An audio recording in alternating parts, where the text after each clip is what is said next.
ప్రేమించి పెళ్లి చేసుకున్న ఆ జంట నూరేళ్లు కలిసి బ్రతకాలనుకుంది.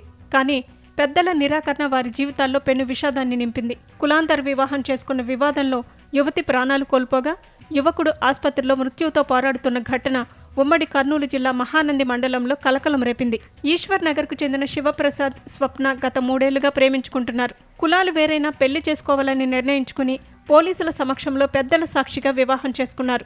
అయితే శివప్రసాద్ తల్లి లక్ష్మీదేవి ఈ వివాహాన్ని ససేమిరా ఒప్పుకోలేదు. దీంతో తీవ్ర మనస్తాపానికి గురైన శివప్రసాద్ ఇంట్లోనే ఆత్మహత్యాయత్నం చేశాడు.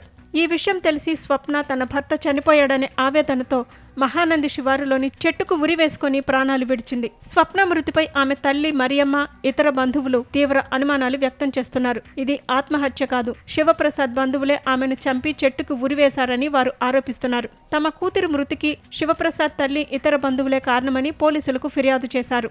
ప్రస్తుతం శివప్రసాద్ నంద్యాల ఆసుపత్రిలో చికిత్స పొందుతున్నాడు. మృతురాలి తల్లి ఫిర్యాదు మేరకు మహానంది పోలీసులు అనుమానాస్పద మృతి కింద కేసు నమోదు చేశారు. స్వప్న మృతదేహాన్ని పోస్టుమార్టం నిమిత్తం నంద్యాల సర్వజన ఆసుపత్రికి తరలించారు. ఈ ఘటనపై పూర్తి స్థాయి దర్యాప్తు జరిపి నిజాలు వెలుగులోకి తెస్తామని పోలీసులు తెలిపారు.